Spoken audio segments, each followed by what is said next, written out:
Hello, Friday the 13th fans, and happy Friday the 13th.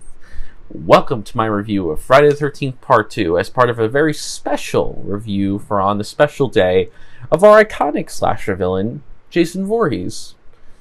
My favorite slasher villain, and I'm sure a couple of yours as well. And we're tackling his second entry, as I've been wanting to tackle his movies for a while. I did tackle the first one in October for the Halloween special, and I figured there was no way I could not tackle his sequel on Friday the 13th. So here we are, tackling the second film. So last time, I'm not sure what we did, but we probably either did a review of maybe possibly Scooby-Doo Where Are You?, Miraculous Ladybug and Cat Noir, or maybe we possibly did a gaming video of like a Marvel Avengers or some other game. Who knows? But those were probably one of the things that happened last time. Anyways, today I'll be, of course, covering Friday the 13th Part 2, which was released on May 1st, 1981. So let's go over the short synopsis of the film, which is, in the second entry in the long-running horror series, this sequel focuses on a group of teenage would-be counselors converging on Camp Crystal Lake for training under the tutelage of head counselor Paul. Hey, that's me. Looks like I got a doppelganger in this film. Inevitably, Paul relates the story of Jason Voorhees, a boy who autonomously drowned at the camp and whose mother murdered a group of counselors in revenge. No one takes the tale seriously until a very much alive Jason begins gruesomely eliminating people. Fuck yeah. So, of course, as you guys know by now, I will be reviewing the film on the 8-box set, the 8-movie collection. You guys already know this. You guys have seen it in my original Friday the 13th review, but of course, we're doing it in this one. So there are, of course, a lot of goodies in this one, a lot of good special features. Great, a lot of great films, I would recommend, if you want to watch the first 8 movies, to get this, get that DVD, because that's definitely a good one. But anyway, so as far as this sequel goes, Friday the 13th Part 2 is a very divisive film among Friday the 13th fans. I've heard people on two sides of each camp. I've heard people say that they don't like this film, and they consider it inferior to the original and find it even more boring than the first one, and say it's a really bad sequel. There are others who say that this is a fantastic sequel and improves on everything that the original did, and it's one of the better movies in the franchise.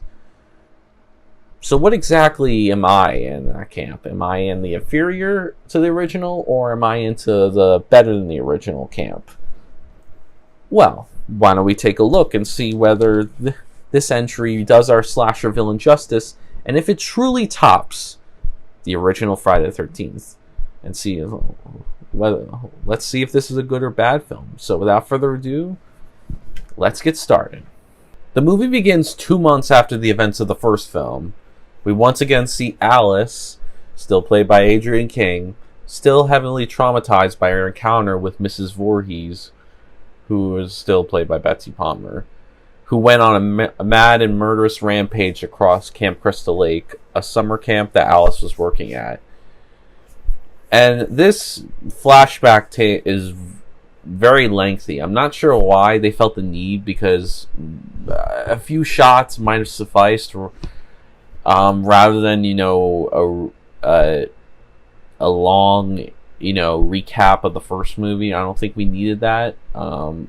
It's just the climax, but still, it's unnecessary. I'm pretty sure we remember it was a year ago, and we're probably watching Part 2 not too long after the first. And even if we weren't, I remember the first pretty well, so I don't need that bad of a recap. A short little recap would have sufficed, but regardless, she of course killed Mrs. Voorhees and is now living alone at home, drawing sketches of herself, and often having nightmares about Mrs. Voorhees attacking her, which is pretty cool. I like seeing Alice, still doing some drawing and of herself and all that. She wakes up one night and answers the phone, which is her mom. Her mom is calling her because I guess she's concerned about her, and she tries to alleviate those concerns by just telling her mom that she needs to be on her own, be left alone, and, get through it. Which makes sense. I mean, it's a good way to get over her fears. She goes to take a shower, but is interrupted by another phone call, though this time there's nobody on the line. So that's pretty creepy. And then she hears a noise from her kitchen. Arming herself with an ice pick, she is scared by a cat as it comes through the window. So now that thinking that she just, it was nothing and just a cat, she goes to get food for her cat, when, surprise, surprise, she's horrified by Pamela's rotted head in the fridge. Holy shit, Jason, you worked fast, didn't you? And then adult Jason, Pamela's son, avenges his mother's death and comes and stabs her in the temple of her head with an ice pick, killing her, which is pretty awesome and gruesome kill. Good way to start the film. It's sad that Alice is dead, considering I did enjoy her presence in the film. But we will get But I will explain later that there will be our new batch of survivors will be just as good too. So it's a shame that Alice died. It would have been nice to see Adrian King come back, but alas, it was not to be. But Jason gets to finally have his revenge on his mother's death. And then now, 5 years later, a new summer training camp for counselors is being opened down the road from the now deserted and dilapidated Camp Crystal Lake. This summer training camp is called Camp Packanack. So then we follow two counselors, Sandra and Jeff, who are making their way to the camp before meeting their jokester friend Ted and getting warned by the town, guy from the first film, Crazy Ralph, our man, saying, of course, that they're all doomed if they go to Camp Crystal Lake, which they're not going to, but they are going near Camp Crystal Lake, which is good enough. Sandra, Jeff, and Ted continue to Camp Packanack, and they arrive, meeting the owner, Paul Holt. Hey, my doppelganger's in this, or, my twin, whichever one, my predecessor, and some other counselors. These counselors include a wannabe named Scott, his crush Terry, who he can never win over. So they have this little playful, flirtatious relationship where Scott, tries to impress Terry, tries to come onto her, but she's not won over by his advances. Mark, who's a wheelchair-ridden teen, and his love interest Vicky. So those are all the counselors, and Paul rounds up the counselors and gives the counselors some safety rules and precautions. Then Paul's assistant, Ginny, our main final girl of the film, and probably my favorite final girl of the series, who is brilliantly played by Amy Steele, arrives late and is scolded by Paul after a short meeting in his office. And it's hinted in the scene that they have something romantic going on, which doesn't surprise me because each batch of counselors have been shown to have relationships except Ted, so of course Ginny and Paul have, a nice little thing going on. So that night, we cut to that night around a campfire, and Paul tells the counselors about Jason. He tells the nice legend of Jason, how he drowned and how Jason's mother, Pamela, went into a rage and killed several people. The lone survivor, Alice, chopped her head off, but then someone else killed Alice years before, and according to this film, it takes place 5 years after the first one, so this would be 5 years. They killed Alice 5 years previous. And Paul says the locals believe that Jason killed Alice and now roams the woods, still alive, avenging his mother's death. I love this little campfire atmosphere that this film has. Just the idea of Jason being this campfire legend and people not wondering, is Jason real? Is he not real? That's what I love about the Friday the 13th movie, is the campfire aesthetic and the legend of Jason. You know, just the fact that he's this campfire tale that you don't know if he's real or not, but that's what makes these films so great. So we're already off to a good start with that. And then, of course, the jokester Ted comes wielding a spear, donning a monster mask, and leaps from the out of the woods, scaring the teens. Paul assures everyone Jason is dead and tells everyone to go hang out in the main lodge. He also tells them that the original campsite, Camp Crystal Lake, is off limits and to stay away from it. So that's basically what he says. He says, Jason, now that we got out of our system, Jason's not dead. He's a legend. Doesn't exist anymore. And to not go into Camp Crystal Lake, which I like the idea that Camp Crystal Lake was closed off after the events of the first movie, and that they tried a different camp. Of course, that's not going to change Jason because it's still near his camp. And then we cut to Scott trying to win Terry over, Jeff and Sandra dancing, Ginny beating Paul in chess, and Mark arm wrestling with Vicky cheering him on. So we got a lot of cool things going on in the main lodge. And then Ginny retreats to her cabin, but is greeted by Paul at her cabin, and they begin to kiss passionately. And outside, Crazy Ralph spies on the lovers, but before he can continue, Jason murders the fuck out of him with a lace of barbed wire, making him his first victim of his rampage of revenge that night, which is a great and awesome start to the film. It's bold, too, the fact that they just killed off two members from the previous film and say, we're not bringing back anybody.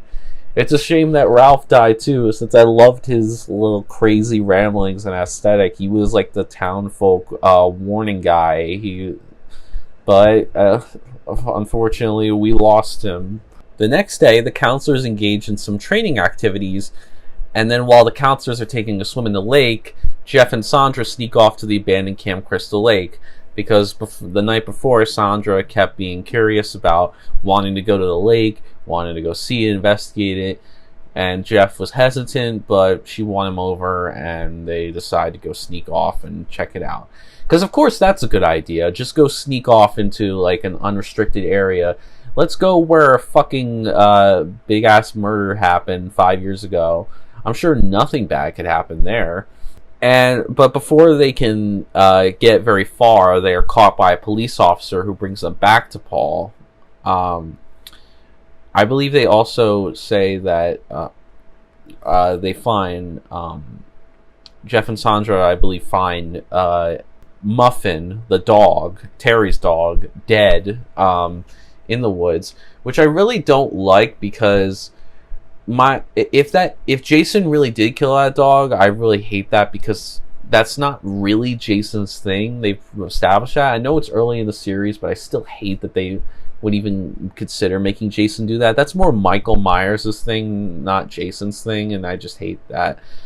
But, you have Muffin coming back at the end, so who knows whether Muffin lived or not, but it's more than likely that she probably died, and this is a symptom of the earlier films where they didn't quite know Jason's character yet, and this was his first film as the villain, so I can't fault them for doing that, but I still hate that they made that decision.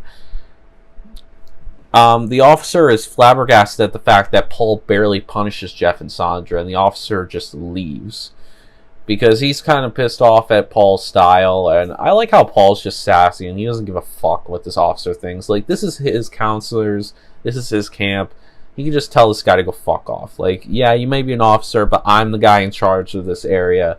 I make the rules, I'll punish them. Like, just leave it to me, who gives a shit? Because it really doesn't need to be that serious. It shows it wasn't good that they did it. It wasn't a good idea at all, but, we don't need to, make a big deal about it. But while driving, the officer catches sight of Jason running into the woods towards Camp Crystal Lake, and thinking that Jason's a trespasser, the officer pursues him to a rundown, crudely built shack, which is really cool, and I like that in this film. They show that Jason has a shack that he just hangs out, And it shows a possibility that maybe this is where Jason lived at while in between films. Which is a good time to mention that there's a nice little theory by JG Darhk, which I'll probably leave in the description below, of how he thinks Jason survived and how he and why him and Pamela didn't cross paths.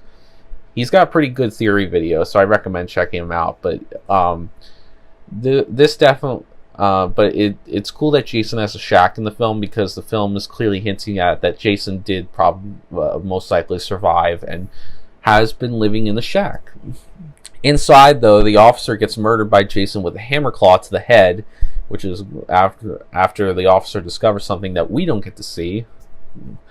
And that night, Ginny, Paul, Ted, and the rest of the counselors decide to go into town for one last party at the casino bar, since this will be their last night on the town before they have to, start for real with their camp. And Mark, Vicky, Terry, and Scott decide to stay back at the camp, and Jeff and Sandra are forced to stay back at the camp because of their punishment, because Paul gives them the punishment of staying there for sneaking off to Camp Crystal Lake earlier. Which makes sense. And Jason comes in and murders the remaining counselors one by one. And we start off first with Terry, who goes skinny dipping, and she chases Scott into the woods when he steals her clothes. Scott is caught in a snare in a tree, and he gets pissed off about it, and Terry goes back to her cabin to get a knife to cut Scott down. While waiting for Terry to return, Jason fucking slashes Scott's throat with a machete upside down, which is a really cool effect. It was a cutaway death, which there are a lot of them in this film, and the MPAA weren't as generous as they were in the first film, and I'll admit they cut down a bit with the kills in this one, but there's still good kills in here. And even though we don't get to see all their bloody gory, the fact that we can picture it ourselves, how gruesome it could be, actually makes it more cooler and more interesting of a kill. So it's one of my favorite kills in the movie. I love this kill.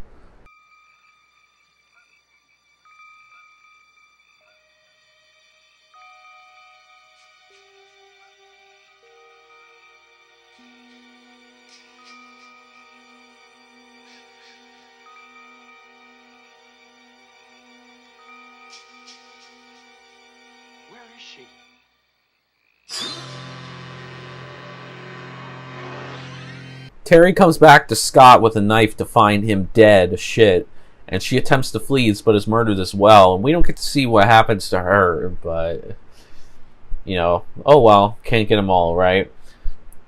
Not that it really is a big deal. I mean, we get to see everybody else killed, and we can infer certain shit. So it's left up to our imagination, so it's okay. Mark and Vicky decide to sleep together that night, and Vicky goes to freshen up. Jeff and Sandra go upstairs and have sexy time as well. And while waiting for Vicky, Mark rolls out into the porch in his wheelchair, and he gets brutally killed by Jason, who buries a machete in his face. And Mark, hilariously, goes rolling down a flight of stairs backward in his wheelchair, which was hilarious because it would have been even funnier had he fell out and gone into the freaking lake or something, which would have been hilarious. But it was such a goofy kill that I love it, and it's just a very iconic kill that is still being was even recreated in the game, which was by a Friday the 13th video game, which is cool. And then Jason then enters the main lodge because he's on a roll right now, so might as well get all these motherfuckers dead as fast as we can. And he grabs Ted's spear from earlier and heads upstairs to the love-making Jeff and Sandra. And Jeff and Sandra are about to finish. Yes, that's when I finish. Yes, I mean what I mean. When Jason barges into the room and impales them both with a spear, which penetrates them and then on through the bed and into the floor, which was, from what I heard, was originally supposed to be much gruesome But they had to cut it down because of the actresses who played Sandra's age.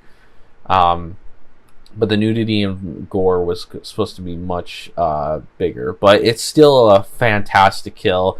Classic 2 people impale kill, which is really just an awesome kill. And probably, I would say, not my favorite scene in the movie, but my favorite kill. Definitely my favorite kill of the movie, I would say.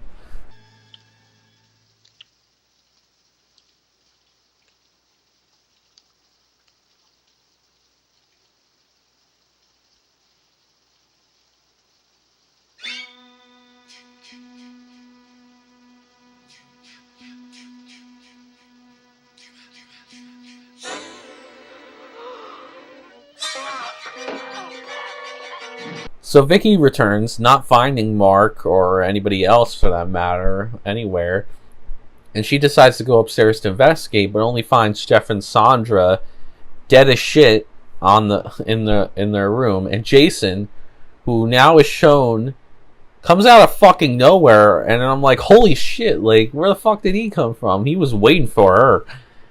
And he's sporting a burlap sack over his head, the potato sack, and little overalls, kind of like redneck country hippie overalls, or whatever you want to call them. And Jason slashes Vicky's right leg with a butcher knife and corners her, and then stabs her in the stomach. So now, with all the counselors dead as shit, now that he needs more fresh victims, so we might as well have Ginny and Paul return. So Ginny and Paul leave a very drunk Ted behind, and they arrive back at the camp. And yeah, Ted fucking survives this movie, which is weird. I'm from what I heard, I think had they stuck with Ginny in the sequel, I believe he was going to be brought back for the next film. But there's also another theory by JG Darhk that Paul and Ted were possibly accomplices of Jason, which is a pretty cool and interesting theory. But regardless, upon entering the main cabin, when they return, they find it dark and empty. They find blood everywhere upstairs, and soon after, Jason, wielding a pitchfork, comes out of the fucking dark and attacks Paul and Ginny. And Paul is knocked unconscious, so he's down for the count. But rather than just fucking killing Paul, which I don't know what Jason is doing, he has Paul right there, and he could kill him. And one could argue maybe he did kill him. Who knows? I mean, it's implied that he didn't kill him because, spoiler alert, a little later he comes back. But it's still baffling to me if he didn't kill him. I don't know why the fuck Jason didn't finish him off. He was right there, ready to be killed, and he just left him unconscious. And instead, he goes to attack Ginny, which makes sense. But I guess Jason's hormones are going up, as he does not want anybody. He wants to leave the unconscious guy alone while he takes care of the last remaining conscious person. So first, Ginny hides in the bathroom and attempts to escape through a window, but Jason sees right through that, and he peers outside and grabs at her. Ginny then runs into the kitchen and finds Crazy Ralph's corpse in the freaking pantry and escapes the lodge through a window. And with her car unable to start, Ginny is chased across the camp by Jason, since her car was established earlier as not working. It's the cliche, car won't start cliche.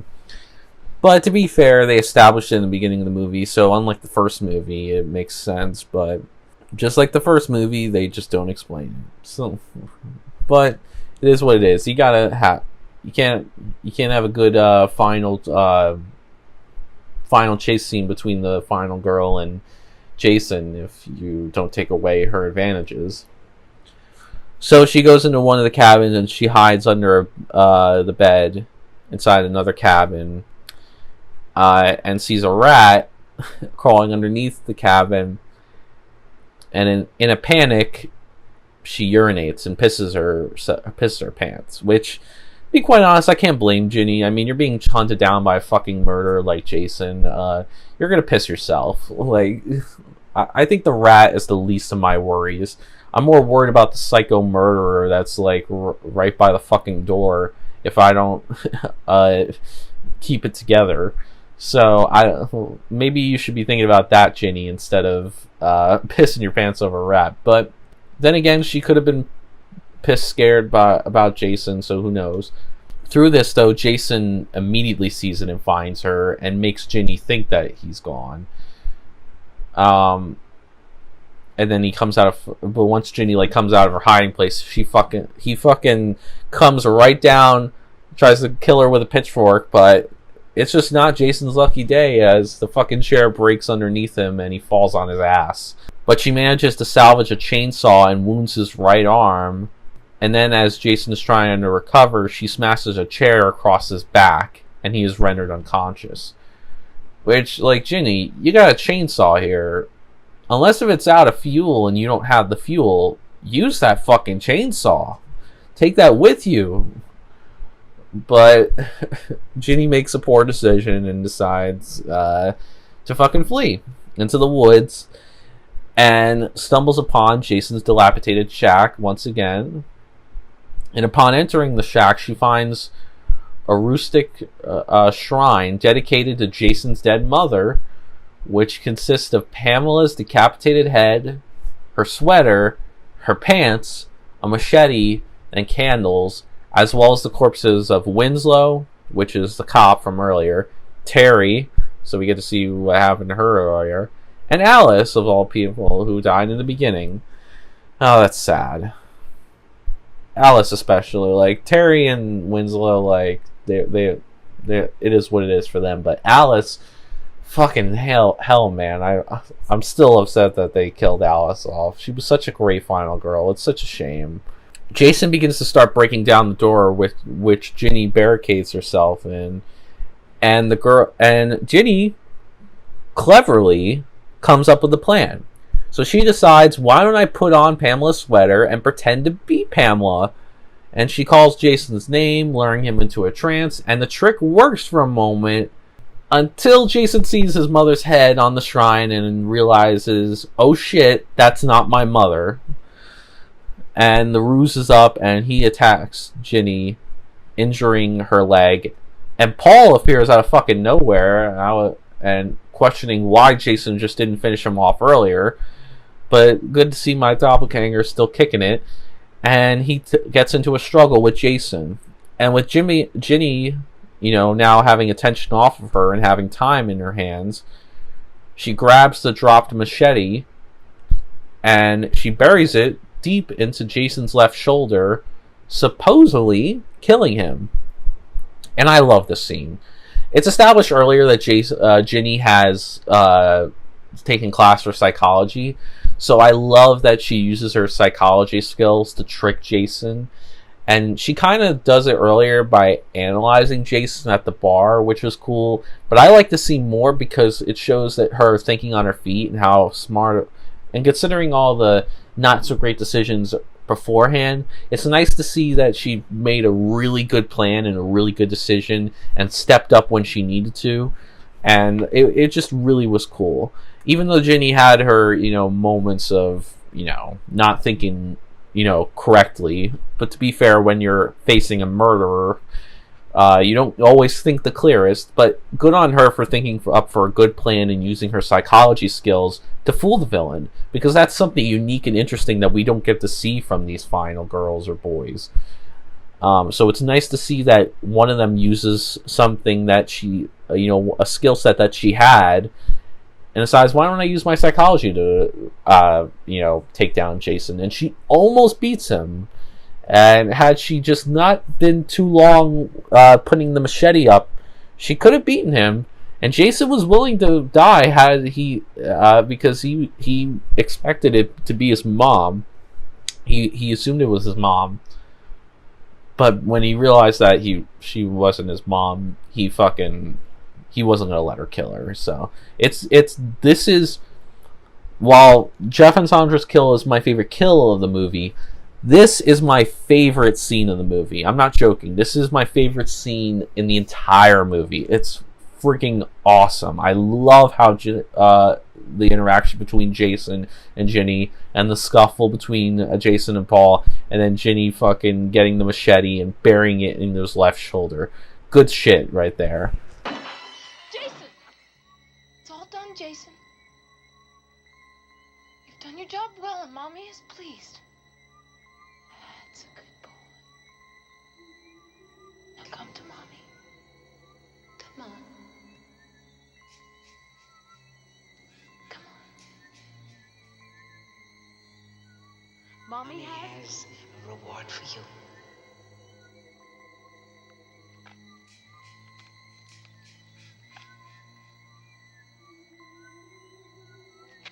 Jason, Mother is talking to you! Jason, Mother is talking to you. Come on. Come on. That's my boy. Come, kneel down. That's a boy. Kneel down. Kneel down, Jason. That's my good boy.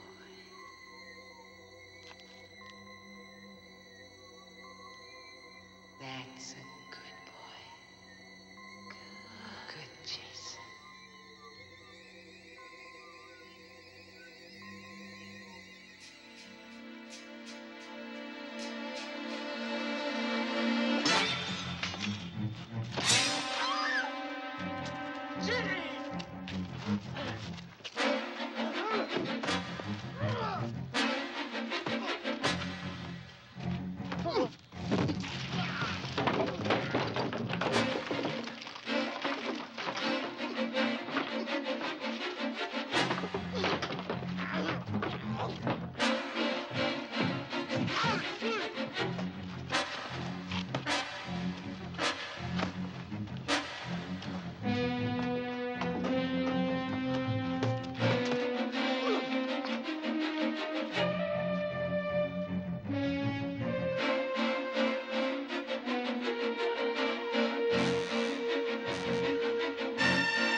So before leaving the shack, Paul and Ginny remove the killer's burlap sack, the potato sack, which Jason sports, which I'll talk about later on. And they are horrified with what they see on when they see his face. And we don't get to see it, which is disappointing. But of course, we will eventually see it. And Paul and Ginny stumble back to the camp and take refuge in a cabin, but they hear noises outside. So Paul slowly opens the door to reveal Terry's little dog, Muffin. Which, again, like earlier I was saying, it's great to see Muffin alive, but is she alive? Or did what we see in the woods was true? I would like to believe that Jason didn't kill a dog, because that would really suck. It's one of Jason's low moments probably in the series, but if it really is Muffin, then that's good to see her alive. And they are relieved for a moment until Jason, now unmasked and showing his horrendous facial deformities, smashes through the window behind Ginny and grabs her and drags her outside. But for some odd reason, instead of just, I don't know, ending it right there, that's a pretty nice ending, for some reason, we don't cut there. Instead, we cut to the next morning where Ginny's being loaded into a stretcher, put into an ambulance as she repeatedly calls out Paul's name. Paul is nowhere to be seen, leaving his fate unclear. And the movie ends with the final shot showing Pamela Voorhees' rotting, decapitated head. Now, from what I understand, originally it was supposed to have Pamela opening her eyes and, smiling to indicate, apparently that was to indicate that Paul was indeed dead. But they felt that was too goofy, which makes sense. I didn't need to see Pamela smiling like that. But yeah, it's a weird ending. I mean, you don't know how Ginny got out of Jason's grip, where the fuck Paul went, where Jason went. It's a very confusing ending, but but I'll probably explain why it works for me in my final thoughts on the film, because it doesn't really ruin it for me. It is baffling for sure, but you could probably make up your own headcanon possibly, or infer a couple of things on what might have happened. You could say it's either a dream or reality. It's more than likely, like the first film, it's probably a dream, and most likely Paul and Muffin were both dead before then, and maybe Ginny dreaming of Jason popping out of the window probably maybe didn't happen, which does ruin it. But I mean, dream sequences are usually seem to be a staple of these of the end of the movies, since you're left ambiguous as to whether that's a dream sequence or it's real. But anyway, that's it for the film. Now let's move on to the special features, which we have a few. So first we have Inside Crystal Lake Memories, which is about the book Crystal Lake Memories, and any extra information that Peter Bracke, the author of the book, has about the Friday the 13th franchise. I should make it clear that none of the special features I am going to be showing as... The thing with the special features is that, when I looked at it, there was no part 2 specific stuff. It seemed to be more broader. It seemed to be more about the franchise as a whole, which is fine. I'm okay with those type of special features. But I like special features that are specific to the film and talk about stuff that maybe we didn't hear about the film itself. Unfortunately, the box set of the first 8 films, this one doesn't have a commentary for it, which is a shame. I would have loved to hear the people behind it, talk about certain things in the movie. So unfortunately, we don't get to hear that. And then next you have Friday's Legacy Horror Conventions, which this goes into horror conventions in general and what actors and fans' experiences are like, as well as the legacy of the Friday the 13th franchise. I would say this is one of my more favorable special features, since I love the fact that it just goes in detail about horror conventions as a whole, and the relationship and experiences between the actors and the fans, and both of those actors and fans talking about the legacy of the Friday the 13th franchise and how much it means to both sides. Then next you have The Lost Tales from Camp Blood Part 2, which is another short film in the Crystal Lake area. I would say that compared to the first part, it's probably a downgrade. You barely see much. It's different characters, so don't expect any continuity from the first short film. It's just its own little thing. It's a cool little featurette if you want to see another short film, but I wouldn't say that it's that amazing. It just, if you want to see a nice little short film that was made of Friday the 13th, based on Friday the 13th lore, and the franchise and all that, then you can go right ahead, but otherwise it just is what it is. Personally, I think compared to the first one, it's probably worse than the first one. That's my opinion. And then finally you have Jason Forever, which is the best of the special features. It is awesome. So this has a panel of 4 previous Jason actors. You have Ari Lehman, or Lehman, whatever, however you want to pronounce that, who, if you guys don't know, played child Jason in the first film. And I like Ari Lehman as I love how he talks fondly about the series and his time as Jason, and he seems to be still a fan of the series, and is now in a rock group, from my understanding. But it's really cool. Then you have the guy who played Jason for a little bit. It's unclear who the actual guy behind the mask of part 2 was. But it's Warrington Gillette. On the second guy on the panel is Warrington Gillette. Warrington Gillette, from my understanding, so he said that he played Jason in almost all of the film. Steve Dash didn't play him as much. Whereas Steve Dash says that he played him more, and Gillette just played like a few scenes. If I'm being honest, who I think the actual part 2 Jason is, I think it's Steve Dash. The reason I think of it is because Steve Dash seems to remember better and seems to talk more fondly about it, whereas Warrington Gillette doesn't seem to remember as much, and he just says, well, I remember it this way. He's okay, but he's probably not my favorite Jason actor. I prefer Steve Dash. I liked how, which rest in peace to Steve Dash. He was fantastic. Steve Dash really does deserve probably all the credit as Jason, as I think he to me, I think he was the true part 2 Jason. Maybe you guys might disagree with me, or you might say that Warrington Gillette played him more. That's up to your interpretation. Personally, I like to believe that Steve Dash did it more. I believe him.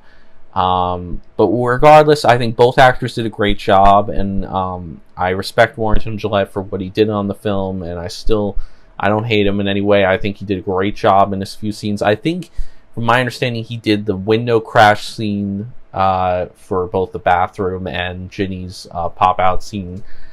But the rest was most done by Dash, which was great.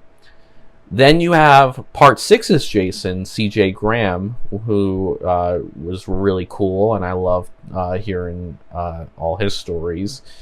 But then, of course, you finally have the one and only guy who played Jason from part 7, part 8, Jason Goes to Hell, and Jason X, the man himself, Kane Hodder. And I gotta be honest, guys, if I ever do a ranking of the Jason actors, I think Kane Hodder will most likely be my top guy, because I love Kane Hodder. I know some people consider him overrated. I know some people don't think he's the best Jason, and and I understand that. There are definitely other actors who do deserve as much credit as Kane Hodder, and I'm not disrespecting any of those. I love every version of Jason. I think they all bring something unique to the table. But to me, I always love Kane Hodder. I love how he presents himself, as a Jason actor. He loves the series. He talks fondly of it. He cares about the character. He plays him the most times. Kane Hodder really is the fans' Jason.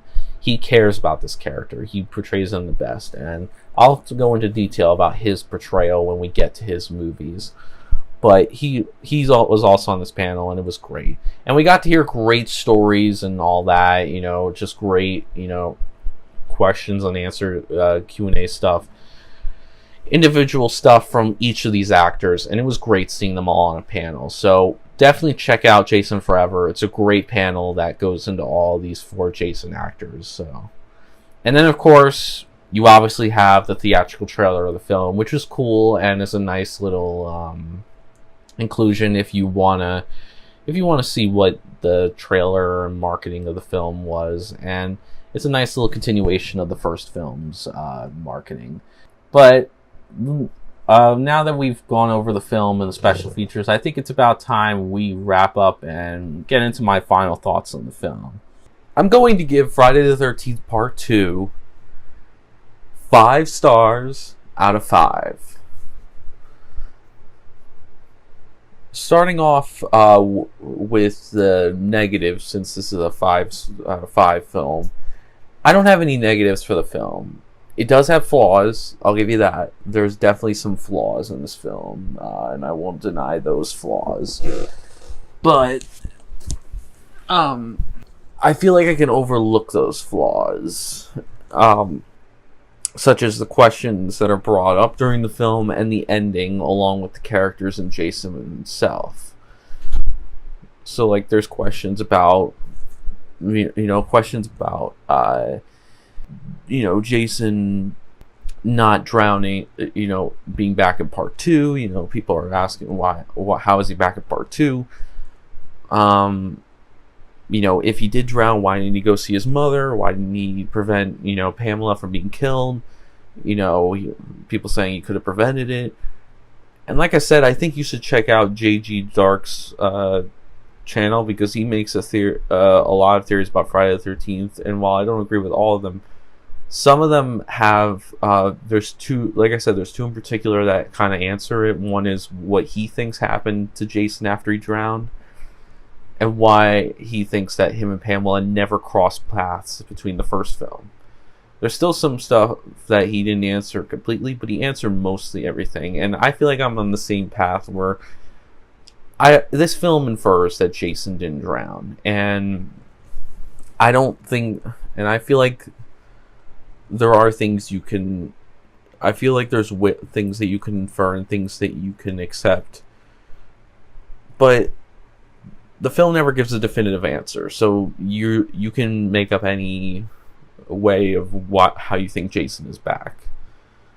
Personally, I like to believe that he didn't drown and he just was living out in the woods. Obviously, that still brings up questions, but like I said, those questions are answered. I'll leave a link to JG Darhk's channel, as well as those two videos that I'm talking about.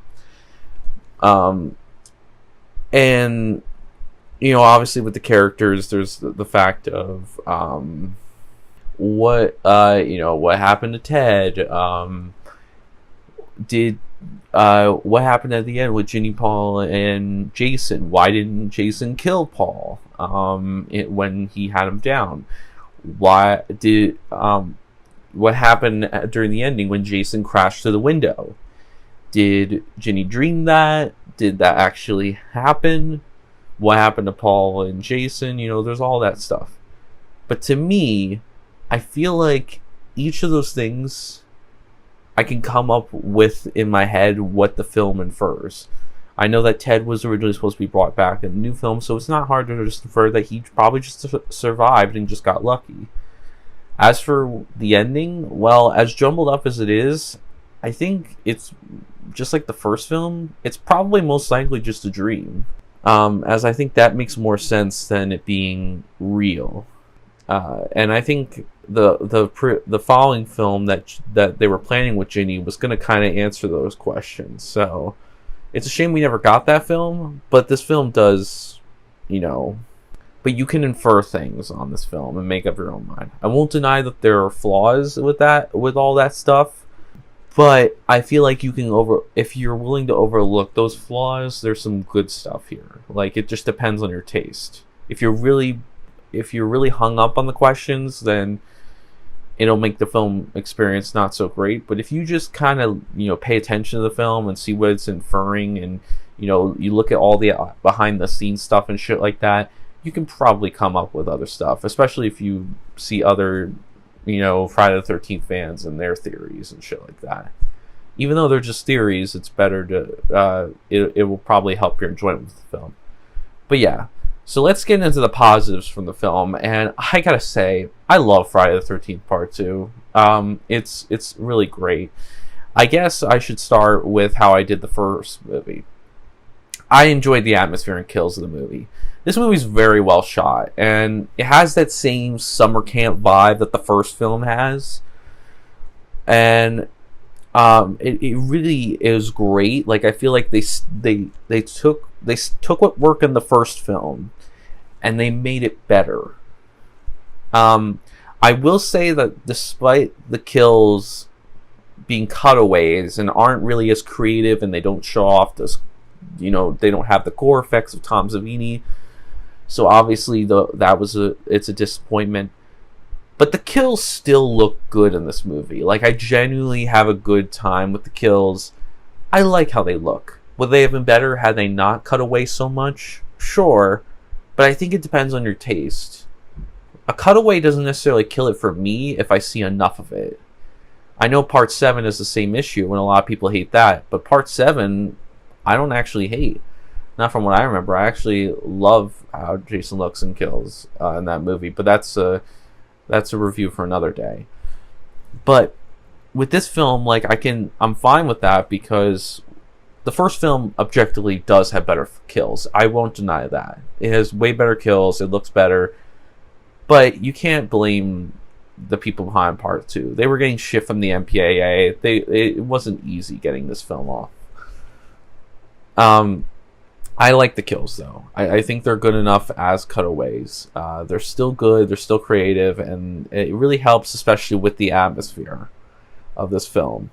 And I gotta say, a massive improvement over the first one is I like the entire main cast of characters around this time around, especially the main duo, Ginny and Paul, which I gotta say, the entire cast really has great chemistry with each other, and it makes the kills more satisfying and engaging, because we care about these characters. So I love all the characters. So, you know, because they each have characteristics. Jeff, you can assume, is like a car guy. He has that little motorist vibe. He seems to, you know, be a car enthusiast. Ted's the prankster. Scott is the flirtatious douchebag that, you know, that just can't take no for an answer. He's like that pretty boy. Terry seems like an athletic girl, someone who very much likes to jog, work out. She's a very athletic girl. And then you have also the guy in the wheelchair. I forget his name. Hold on a second. Mark, I think his name is. Yes, Mark. Okay. So Mark was like the wheelchair-bound jock. He used to play sports and then hurt himself in a car crash, and then he couldn't do it. Vicky is probably the least developed out of the main cast, but you can just infer that she's just a girly girl, which isn't very creative. It's not creative. It's nothing unique like the other cast characters, but it's there.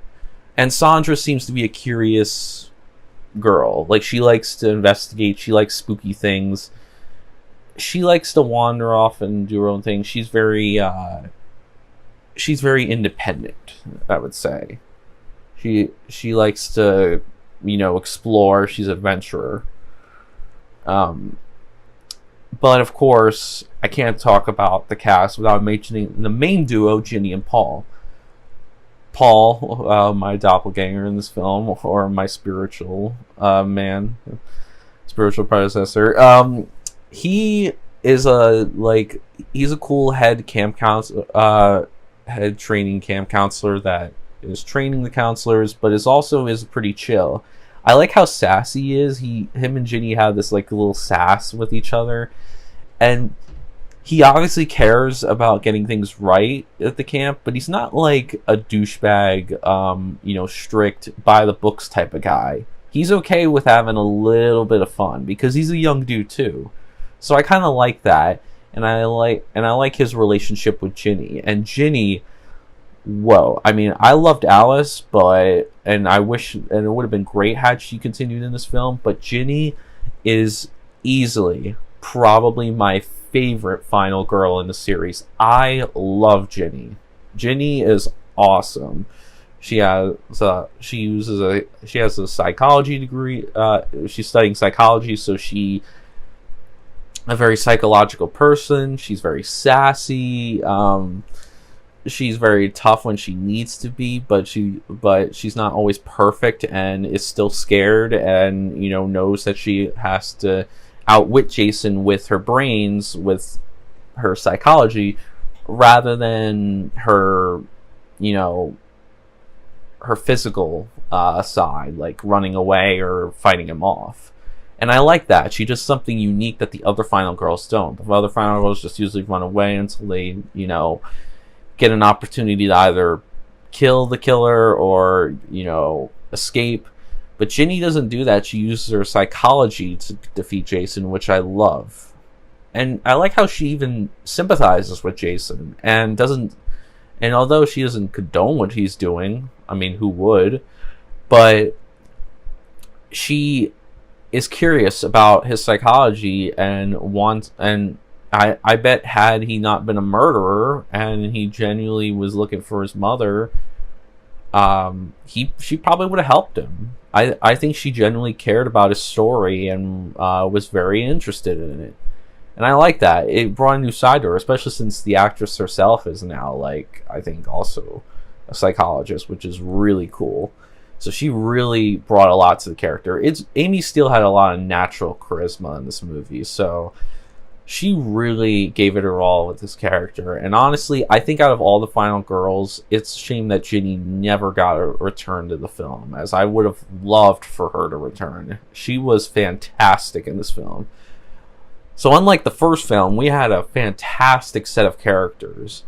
Whereas the first film, you had Alice, and I think, and Betsy Palmer as Mrs. Voorhees, and I think there was one other character, Bill, who were all cool. The rest were just, whatevers.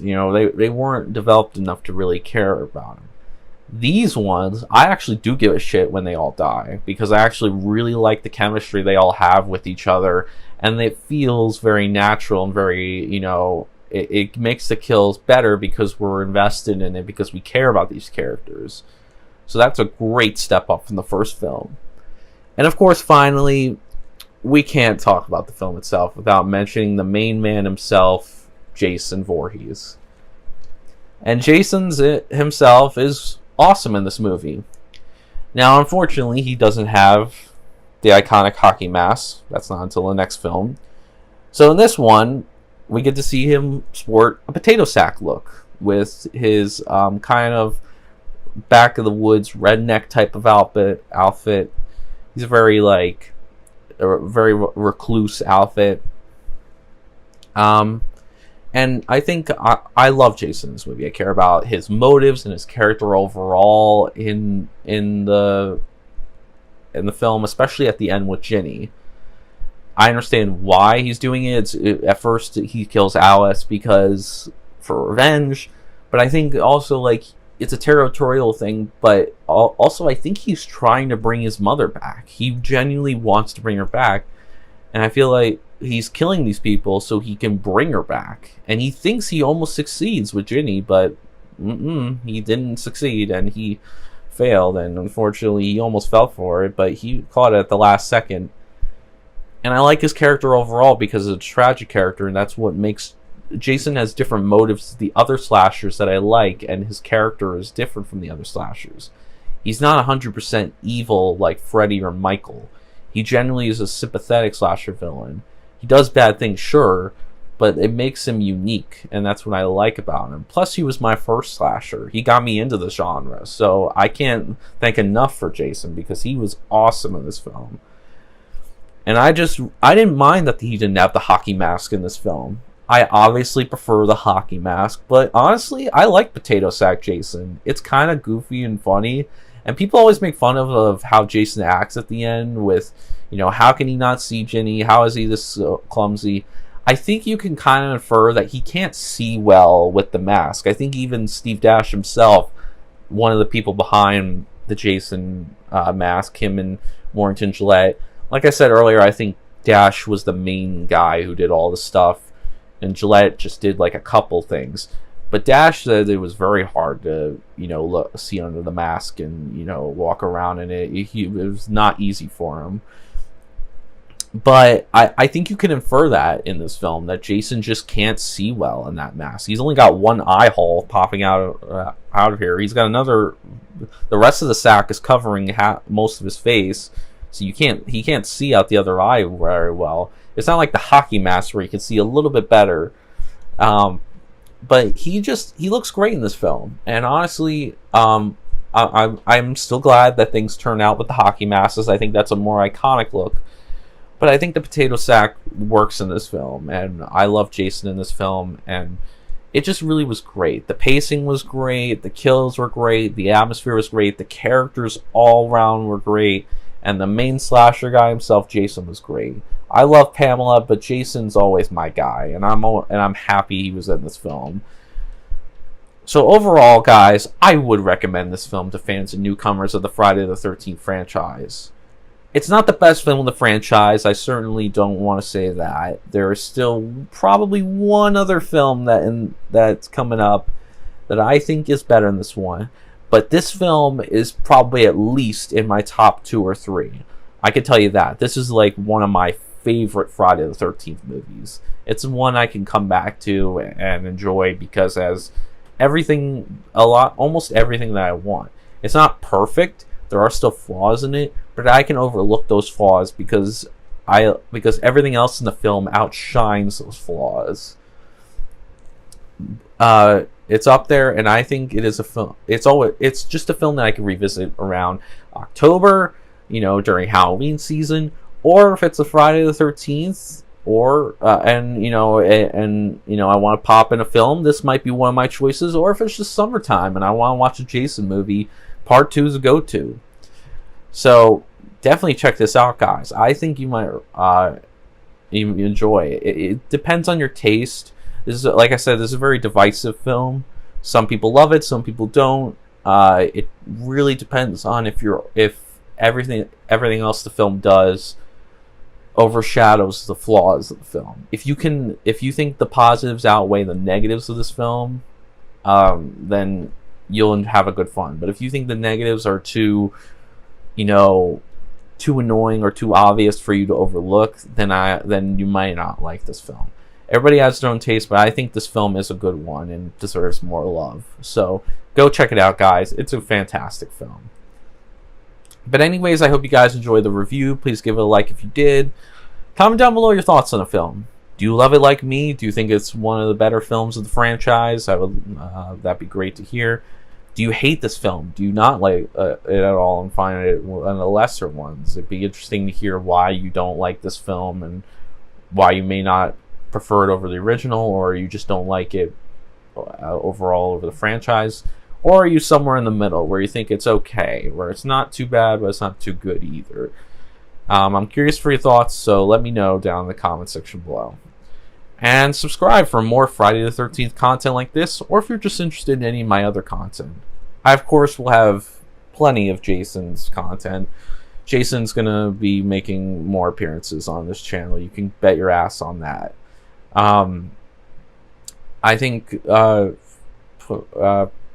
will probably be another Friday the 13th review, possibly sometime later this year. So expect possibly another review later on this year. But Jason is not seen we've not seen the last of Jason on this channel. Obviously, when it comes to Freddy vs. Jason, I won't review that film until I've reviewed all the Nightmare and Friday movies. I haven't reviewed any of the Nightmare movies yet, but that will happen sooner or later. But Jason is my favorite slasher. He's always got a special place in my heart, and whether we're playing the game or just watching one of his movies, it's always a good time. And you guys definitely should stick around if you're looking forward to more Jason content, or if any of the other content on my channel intrigues you. You can also follow me on Facebook, where I have discussions about things we talk about on both my channels. Obviously, my polls have now been put on the community tab, and as well as the updates. So if you want polls or updates, if you want to see any polls or updates on my channel, it'll be at the community tab, so you can go check that out. There was probably an update not too long ago for this month and what I plan to do. So if you want to know what I'm planning this month, I probably mentioned it not too long ago, so yeah. And you can also follow me on Twitch, where I have hope to live stream in the future. So I guess in my next video, I see one of two things. If this is before my Miraculous Ladybug and Cat Noir review, there will probably be a Ladybug and Cat Noir review of Season 1, Episode 4 up after this. If it is after, then it will be a gameplay video either of LEGO Marvel Avengers or maybe even the Friday the 13th video game. Who knows? But that will be in my next video. But thank you guys so much for watching. I hope you guys enjoy the rest of your Friday the 13th. Go watch one of the movies. Let's celebrate our boy Jason. Let's enjoy ourselves. I know that maybe I might be popping in a movie tonight. I'm usually probably won't be part 2 since I already reviewed it. But it'll probably be my favorite one, which I won't say because I want to save it for when that review comes. But let's just say that one's not too far away.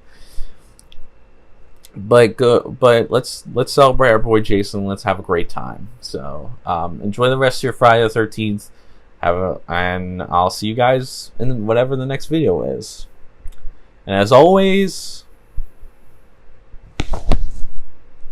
peace out.